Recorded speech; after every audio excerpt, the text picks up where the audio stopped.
In this video, we are going to talk about lines and planes in 3 dimensions. To start this, I want you to just hit pause and fill in this chart. I give you x as a function of t, y as a function of t, and I want you to find some x and y values that correspond with these different t values. So go ahead and hit pause. It should be pretty chill. You're just plugging in the different values and writing them down. So hit pause. I'm going to show the answers in just a moment. Hopefully we agree here. 1, 4, 4, 3, 7, 2, 10, 1, 13, 0. So let's look at some patterns here. This is a linear function in t. So we start, we start at 1, 4. That's this value and this value, because that's when t is equal to 0. And then the x's, they increase by a factor of 3 for each unit of t. It's a linear increase. And then the y's, they decrease by a linear factor of 1 because of that -1 slope. So what I'm going to do is graph these things as coordinates. The first one I'll do is 1, 4, then 4, 3, then 7, 2, 10, 1, and 13, 0. So I'm just going to hit pause and it's going to pop up for you. Hopefully you have these same little points here, or you can see where all these points came from. I want you to see that positive change of 3 in the x's and the negative change of y's of 1, or negative change of 1 in the y's shows up here because each one I get a little block like this. Positive 3, down 1. Over here, plus 3, down 1, plus 3, down 1, plus 3, down 1. Well, what do we know that does when we do a consistent change in x and change in y with that? Well, we get a straight line. So hopefully you see that this thing right here, and I'm going to get rid of those little lines, is if I were, and I could take decimal values for t as well. And if I were to take all values of t, I would get this line that goes like that. Hopefully you see that this thing defines a line, and I'm going to use the same idea to define a line in 3D. But before I actually do that, I'm going to show you how I can take these guys and do what's called eliminate the parameter.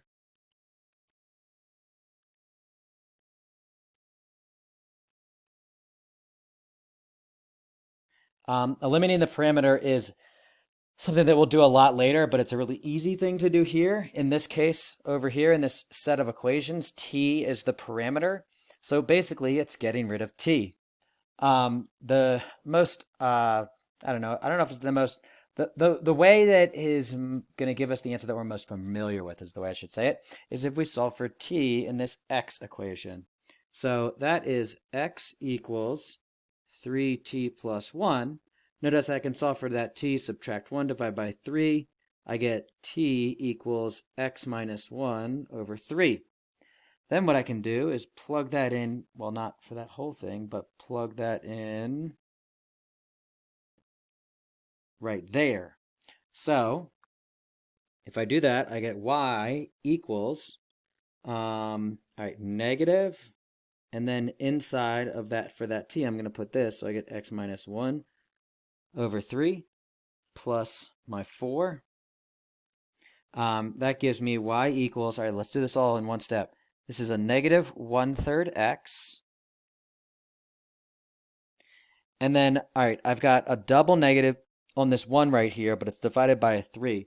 So I'm actually going to write this in a way that is not the way I would normally write numbers at this point in math, but it makes sense in this scenario.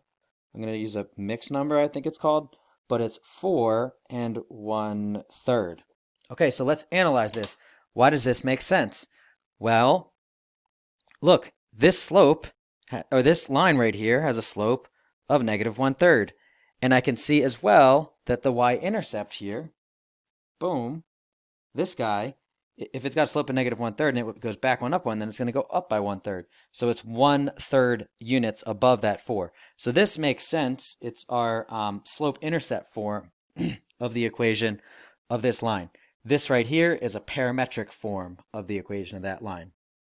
Depending, when I look at this right here, depending on the values of t that I take, we can get different segments of this line.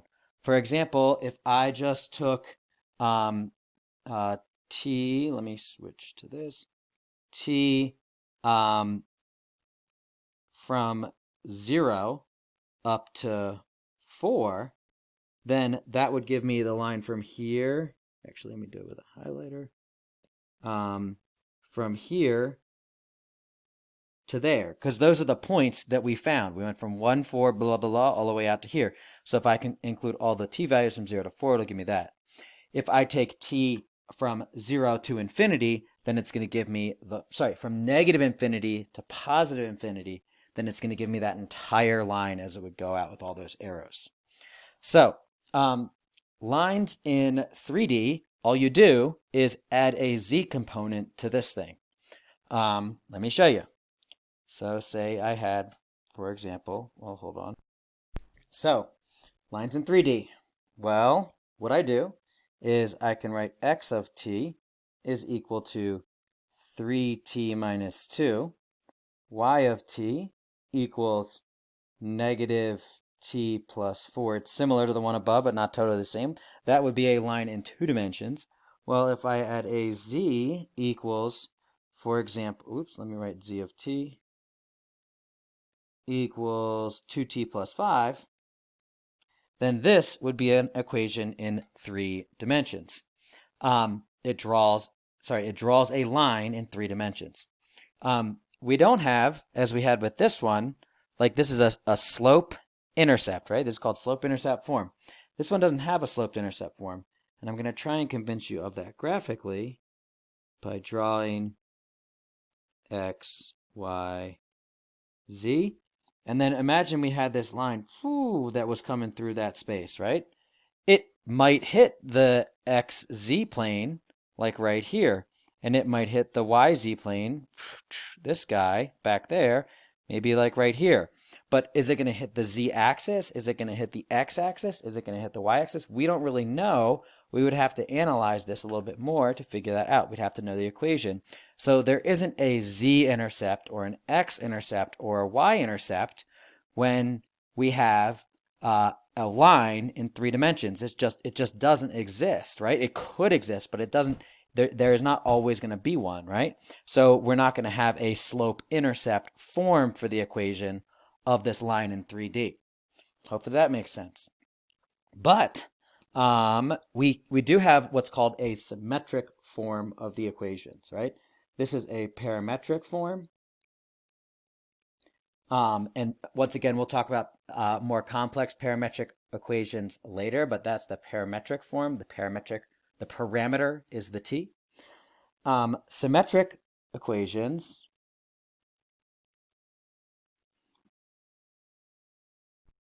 two m's there. Symmetric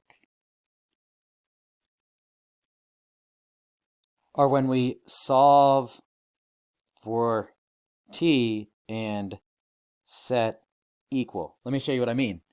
In this first one, x of t is this. Well, I know for that I could solve for t. I get t equals, all right, x plus 2 over 3. In the next one, I could solve and I would get t equals, I think it's easier visually in my head to go and pop this over and then move this over. So I get t equals 4 minus y. And then z, I would get t equals z minus 5 all over 2. Now, if we were to come up here and look at this, right? Well, at t equals 1, I know x was 4 and x was 3, right? So I know that any given t value is going to define those x values, right? So I can kind of go around the t's and say, well, when all 3 of these are equal, then it's going to give me that same line because it kind of covers all values of t. So what I do is I write x plus 2 over 3 equals 4 minus y, which is also equal to z minus 5 over 2. Now, it's really weird because there's actually 2 equations in this equal sign, but it just becomes a different form for how to write the equation of this line, and it becomes useful in different scenarios. To be honest, we use this form more often just because it's easier to think about and it's easier to do math with, and you're less likely to chop off one of these extra pieces. But this is another form of the equations of the line. When you're giving me answers, you can give me either one. And this is mathematically equivalent to this guy, although the parametric form sort of has, quote, more information. But let's go ahead and do a problem. So I'm just going to do one example. So I'm going to give you 2 points. We know 2 points. Hold your fingers up in the air, right? Up like this and like that. Can you draw a line? Boom. You learned a long time ago that 2 points in space define a line. So I'm going to give you 2 points. We're going to find the equation of that line in 3D. So my point P is going to be 1, 2, 3. And my point Q is going to be 7, 6, 5.